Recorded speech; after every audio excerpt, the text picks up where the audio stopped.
Hello and welcome to tonight's Corgi Town USA podcast. I'm Candy with Corgi Town USA. This is Chuckles, our spokescorg and president of the Corgi Committee.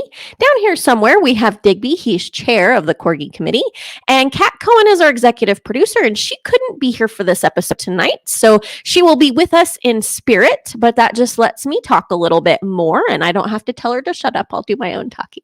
So thank you for joining us. This is a very special episode that weighs very heavily on our hearts. Tonight, we're going to be talking about degenerative myelopathy.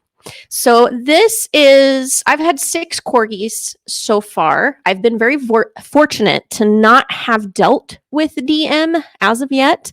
For those that don't know, degenerative myelopathy is a degenerative disease much like ALS in humans. It usually affects the back legs first and progresses. Eventually shuts down systems. It's a slow paralysis. It's very, very insidious and it's not very nice to deal with. It's terrible from what I understand, pretty unnecessary.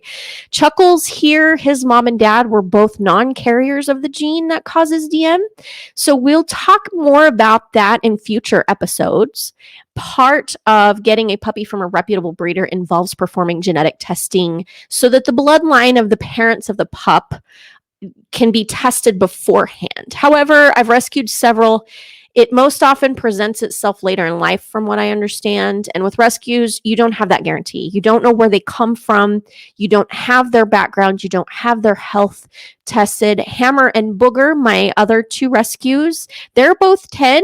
Booger has a lot of age-related illnesses that we are in the processes of treating. No DM yet, as far as I know. We haven't had those presentations yet, but we're going to talk more about that, what to look for. But again, to that point, we don't have any genetic history on rescues. You don't know what their background is. If you're lucky, you get history on them. So no one wants to see their beloved pet experience an illness that progresses like this. Prevention is the best method. Sometimes we don't always have that option. So in this episode, I'm very excited to introduce Miriam Valere, experienced corgi parent with DM and author of the book Another New Normal. Since I don't have my executive producer tonight, I am trying to hold Chuckles in one hand and do all my acrobatic work in the other. But I have the book here. It's called Another New Normal. And it's coping and caring for a dog with a degenerative condition. So we are so excited to have an author here tonight with us and talk about this very important and unfortunate disease. Miriam, welcome and hello. Thank you, Candy. It's nice to be here. Well, thank you for joining us, and we definitely appreciate your time in walking us through all this. And also, I mean, the most important thing about a disease like this is making people aware of it. So I am grateful that you are, doing a podcast about it and helping to spread that awareness. Thank you. Yeah, I think I intend to do a whole segment on this. So if you are kind enough and you have the time to join us again, I think there's so much to this and you're one of the experts. And I think we'll probably just start scratching the surface tonight, kind of raising awareness. So I'll start simply. In your words, what is degenerative myelopathy? It's a disease of the spinal cord in a dog. And basically what happens there, all the nerves in the spinal cord are surrounded with a coating. It's a sheath that protects that nerve fiber. And part of the process of a nerve, from your brain sending the signal out on a nerve that you need to move your foot or whatever, it's the patterns of that transmission get interrupted with DM, because what's happening is that coating around the nerves is being destroyed. It's just eroding. And so over time, it's like the brain will say, move your foot, but the message can't go through that nerve pathway. And so what happens then is the dog just becomes progressively paralyzed. It's and then it moves through their whole body. Oh gosh, that's awful. And It is. I know corgis are at risk. I've heard that it's prevalent in German shepherds as well. Other breeds get this, correct? Yes. I haven't looked recently. It's as at least 150 other breeds get it. I mean, German Shepherds, Boxers, Chesapeake Bay Retrievers, Kerry Blue Terriers. It's like a whole gamut. Bernese Mountain Dogs, and of course, Corgis. Yes. Oh gosh, Yeah. it's so scary. Yeah. I mean, it is prevalent in a lot of breeds. Do you know what percentage of corgis carry the disease? In the Pembrokes, it's very high. Unfortunately, the current statistics out of the University of Missouri and the Orthopedic Foundation for Animals is that, let me back up just a second. Sure. So you have three classifications with DM. Either they are clear, meaning they don't have the gene at all, which is what we want.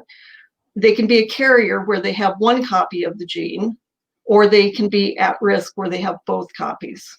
So those are the three classifications. So the current statistics on the OFA site is that in Pembrokes, 53% are at risk carrying both copies of the gene. Wow, that's over half. Oh my goodness. Yeah. And then at least 33% are carriers, and only 13% are being tested as clear. Now, the challenge is that not every corgi in the world is tested.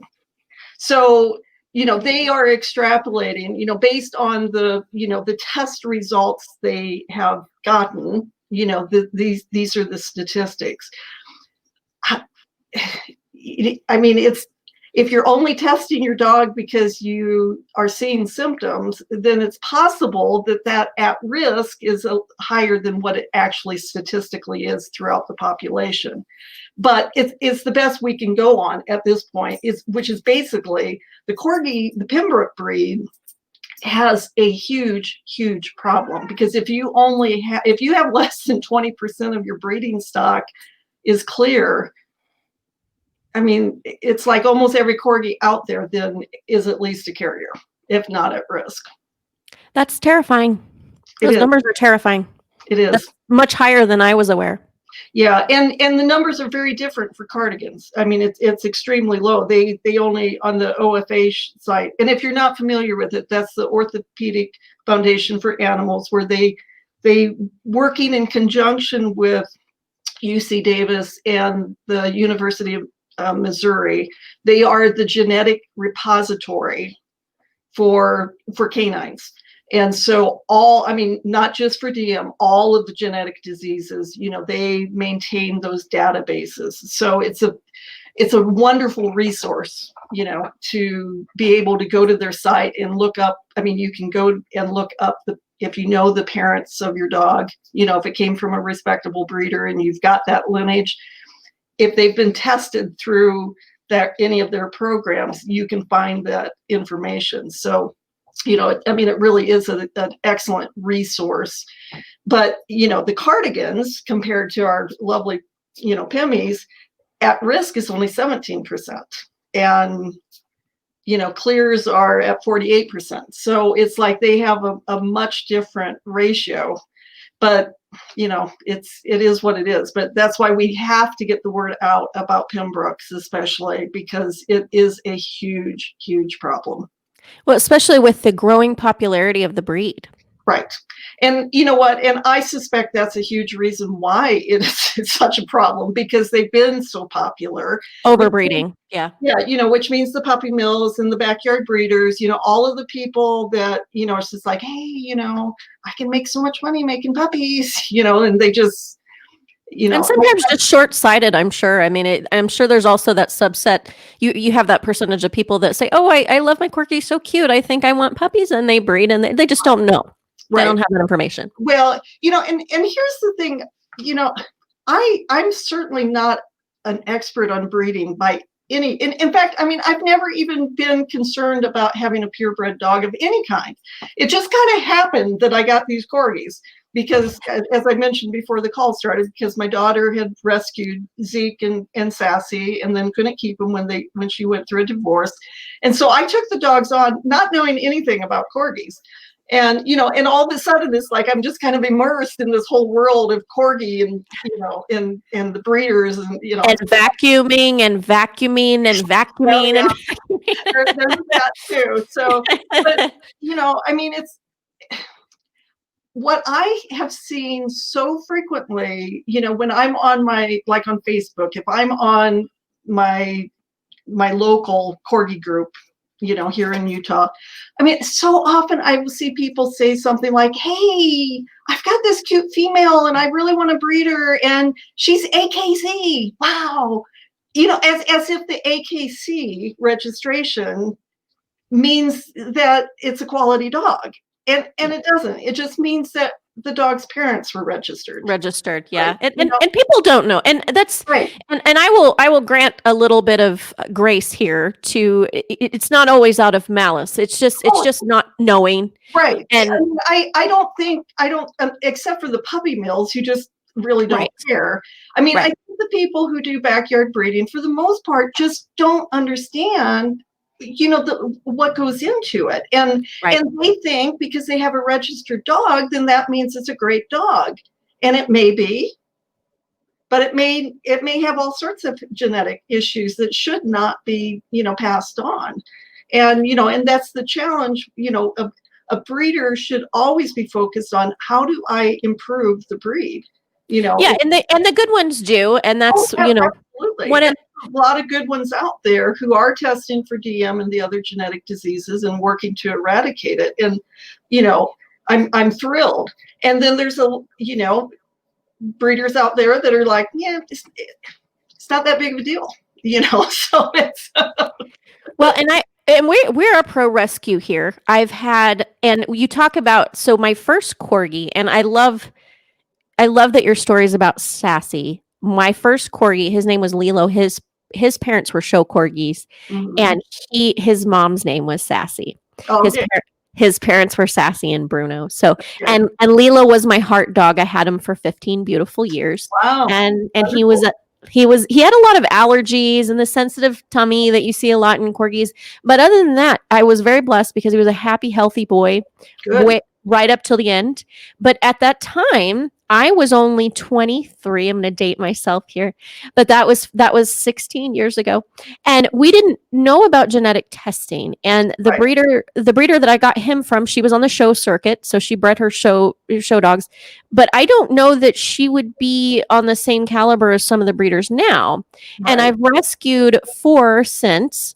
And Chuckles, I actually got from a breeder, and I did a lot of research because at this point, Chuckles is only 2, and I got him from a very good breeder, and I had to travel and sort of I wouldn't say mail order, but you order in advance. Usually there's a wait list. Yeah, they're doing genetic tests. Yeah. And we didn't know back then. I'm sure that some knew, but to me, this whole world of DM and genetic conditions and what you do with the dogs and why it's so important to breed a certain way. To me, this is news to me probably within the last 7-8 years. Right. Yeah. Well, and so one of the big challenges with DM is that just because your dog is at risk doesn't necessarily mean it's going to develop. It just shows that it has both copies of the gene and it's at a higher risk. And that's where, some breeders take the stance that is like, it's just a risk factor. It's not guaranteed. So, we're not going to worry about it. Right. To me though, if I were in a position that I could choose to breed dogs that did not have both copies of the gene and could save that heartbreak, for people down the road, I would certainly want to, do that as much as I possibly could. Right. Right. I'm not going to go down that. If you need to interview a breeder, I can put you in touch with some good ones, but it's like, it is a very, exacting science to breed quality animals, It is, and it's hard work. Cows, dogs, or whatever. And, and I think most of us did grow up with, you just didn't worry about that stuff. I mean, unless you were in the show world, I mean, most of us didn't worry about having pedigreed dogs, and, we just wanted a good companion. So, Right. Well, and we'll do a whole segment. So like I said, this will be the first of a few installments, and some of that will be how to choose the right breeder. We're always pro rescue, but sometimes you need to get a dog from a puppy. So we're happy to educate people on what to look for so that you get a happy, healthy pet for many years to come. Absolutely. I mean, that's the main thing, is that you end up with the kind of pet that you need, that can be that companion that will live out 14, 15 years with you. So while we're talking about it, so for someone like me who has aging rescues, unfortunately, I hate to think about them aging. One day you turn around and all of a sudden they're seniors. Yeah. What are the symptoms? What should I be looking out for? I've heard of things like shaking, and you detail some things in your book, but can you tell us a little bit about what we should look for if we have an aging rescue, or maybe one that we don't have information on background? Yeah, the symptoms of DM are pretty classic.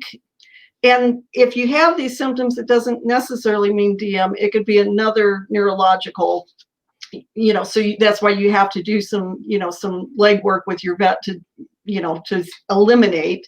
But typically the things that most people report is that they will either hear like a toenail scraping, or they will see, the dog kind of taking a misstep, like they're stepping and one foot will maybe cross underneath their body, and they don't right the position.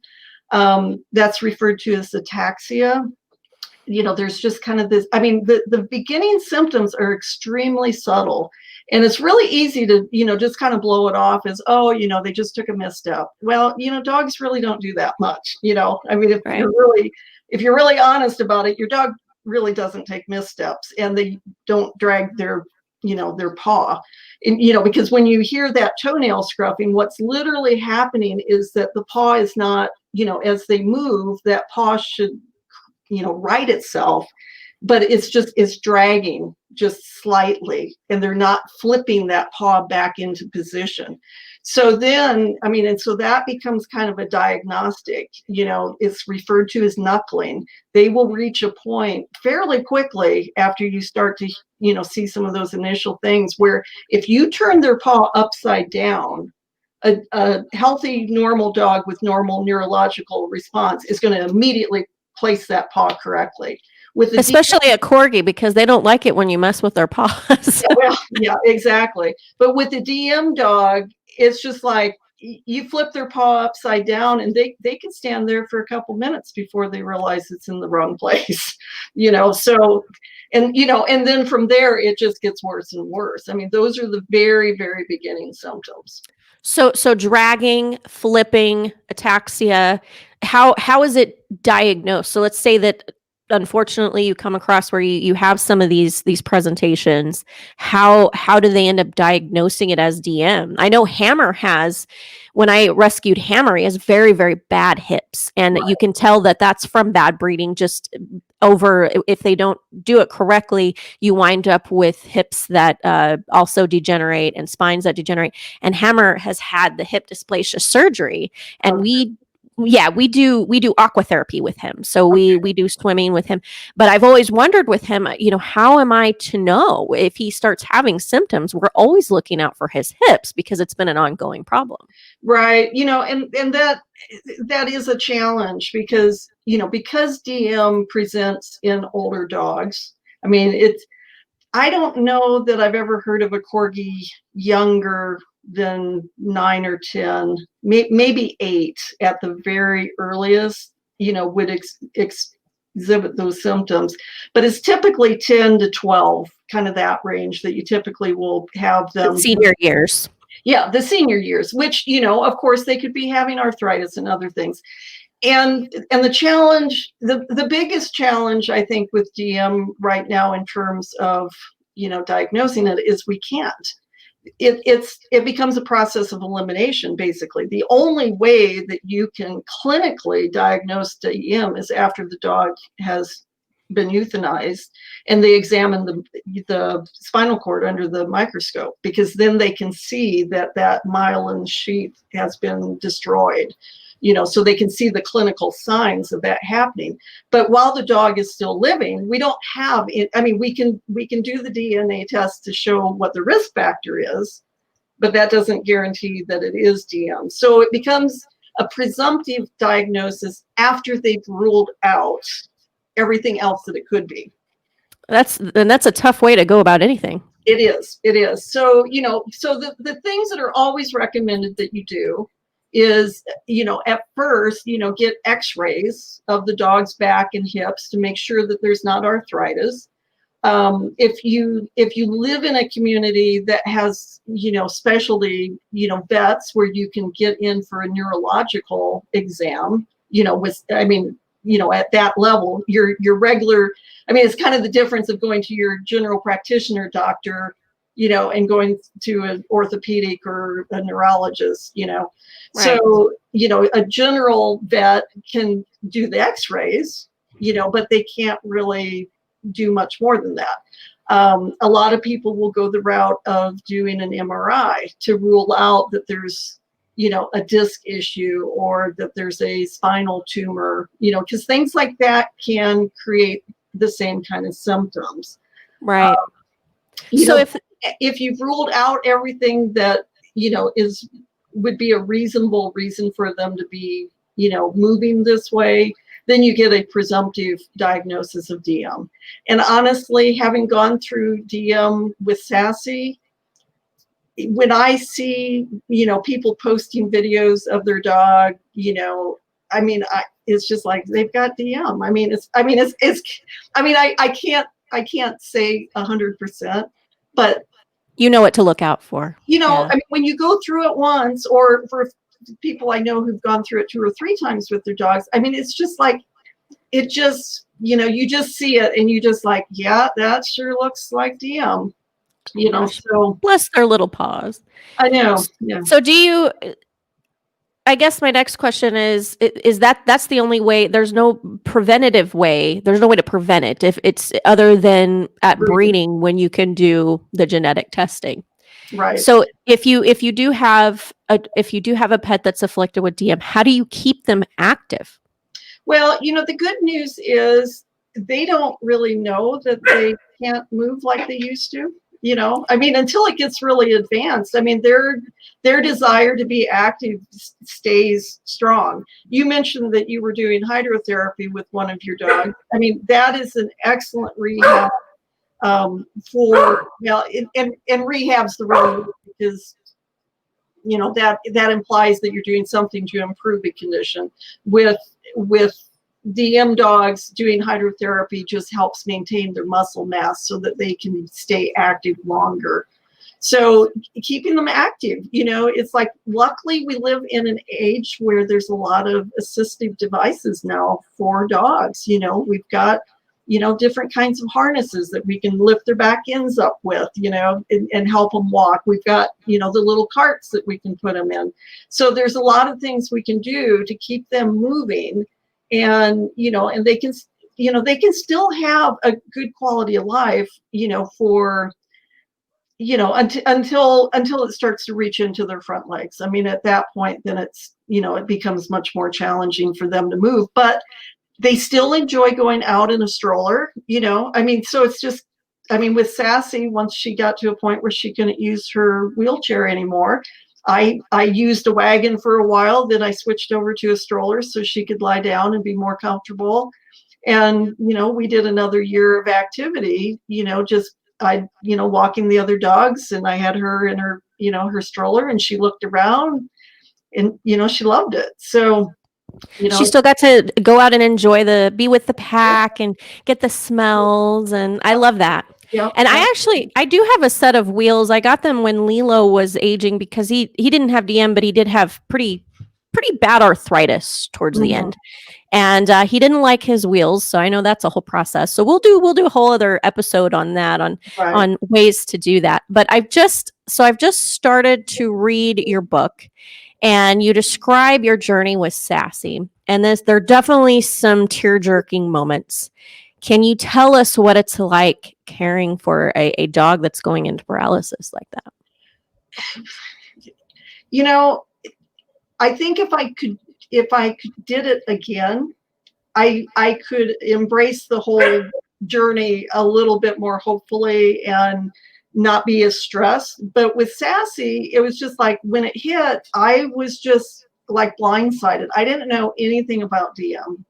And I spent an enormous amount of time trying to understand, what the disease was about and, figuring out how I was going to care for her. And so honestly, I wasted several good months with her, probably at least 6 months, where she was still able to walk really well.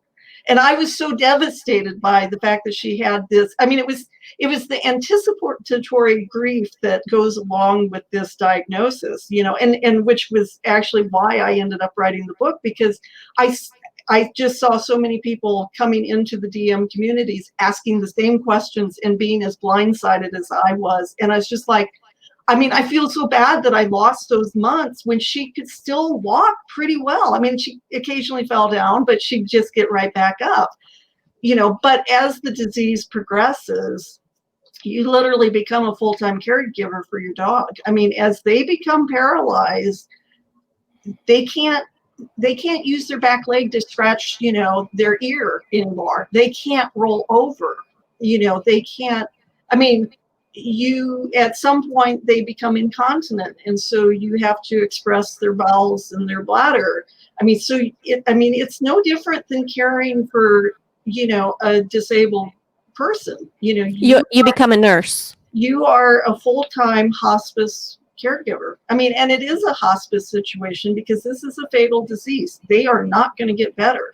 Right. And, so it is hard. I mean, I found a lot of joy with Sassy. We had lots of wonderful moments together, but it was a very difficult journey, and when you're I mean, I think the hardest thing is, when you're caregiving is so easy to lose yourself completely in that process, right? Right. Yeah. I mean, I reached a point where I literally would have anxiety going to the grocery store if I was gone for more than a half hour.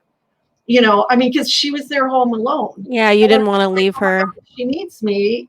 I'm not there. And I mean, it's just like, so, I mean, for the last year and a half of her life, I mean, I did not go out, for dinner with friends. I mean, unless I could take Sassy with me, like if I was going to a friend's house and I could have her with me, I did not do any social activities. I limited my time away from home. I mean, I tried to never be gone for more than an hour. I mean, a couple times, I had like doctor's appointments that ran late. And I mean, I was just a hot mess by the time I got home because I was so worried about, what if she needed me, Right.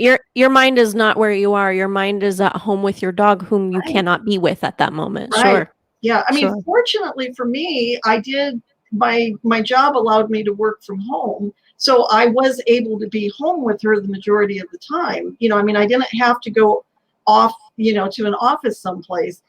And a lot of people don't have that luxury. I mean, I feel very fortunate that I had that. And I know I've talked to some of the people that I know who did have to work outside of the home, and they set up like, webcams so that they could keep an eye on, their dog. But I mean, it's really that dependency that forms, between you and your dog when you're caretaking at that level, is very intense. And you have to learn how to balance it, and I mean, that was a big struggle for me because there was a large period of time there where I was not in good balance with it.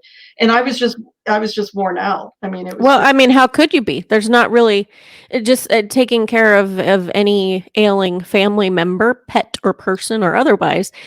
That balance is very elusive. I mean, how can you be? right, It's a labor of love. Of course, you can think of no other thing than to do it. That it's right, it's not an option, and you will do anything because you care about this being. But right. at that same time, that balance is elusive. You don't have that balance. But thank you for sharing that. And I'm going to wrap us up here. Thank you so much for sharing your story. Thank you for educating us. I'd love to have you on again. And I'm going to it's another new normal, and I'm going to try the camera here. Where can we purchase your book, Miriam? It's available on Amazon. Okay, so it's on and Another New Normal by Miriam, and is it Valere? Saying that right? Valere, yes. Valere. Okay, it's Valere to those not watching. So please purchase and leave profit go to help with research. Is that correct? Yeah, I send a percent of the profits to Corgi Aid because they do so much work in providing wheelchairs, Yeah. for corgis that need it, and also the Find the Cure DM Foundation, and then also the Shade Out DM group on Facebook. Yeah, I'm going to share that. So I encourage anyone out there who is watching or listening. It's facebook.com/shade out, SHADEOUTDM for degenerative myelopathy. So Yep. please join the Facebook page for more information as well. And please pick up Miriam's book off of Amazon. You will be helping out Corgdom for those affected, and also read a very touching story. I've started reading it. I haven't finished reading it, but it is a tearjerker. So please have plenty of Kleenex nearby as you do read it. And again, thank you, Miriam, so much for sharing your story. We can't thank you enough, and we hope you have a great evening. And is Zeke still around? He is. He's in his crate sleeping, but I can pull him out real quick if you want me to. Well, we don't want to disturb him, so maybe next episode that you're maybe next episode you're here. We like to share the corgis I can show you a picture of Zeke. There we go. So this is Zeke. This is Miriam's senior corgi. That one's Zeke. So the other one's Buddy, who passed away in April.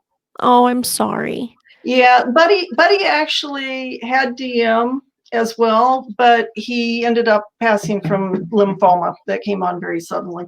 Oh, goodness. So, I'm so sorry.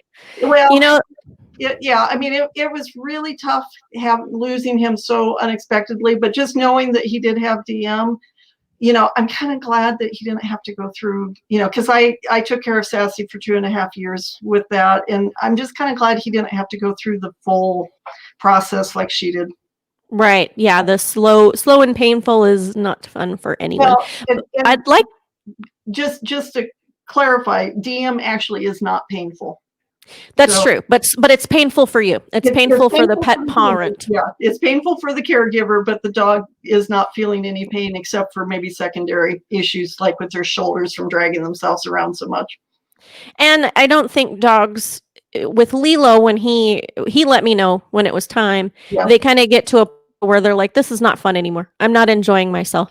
And the whole life of a dog is that's what they do, is they enjoy life. We learn so much from them that way. Right. Yeah. But I'd like to think that there's a special place in heaven for people like you who have lovingly cared for her and sent her over the bridge. So thank you again so much, Miriam. We will have you on again. I'm going to ask you to say goodbye to the audience, and I'll wrap up our episode here. So all right. Thanks so much for having me, Candy. It's been nice chatting with you. Thank you. Okay, bye-bye. So thank you so much for joining us. We encourage you to join the Facebook group. It's facebook.com/shadeoutdm. This has been a very heart-tugging and informational episode. Please stay tuned for future episodes. We're going to explore on this more. We're going to explore about getting a DM tested bloodline before you get a puppy, what to look for. We're definitely pro rescue, so please don't let that scare you out of rescuing, especially seniors. They need help, but we will talk about this more. So thank you so much. Chuckles is obviously ready to say goodnight, but thank you for joining us, and we'll see you next time. Candy and Chuckles signing out for Corgi Town, USA.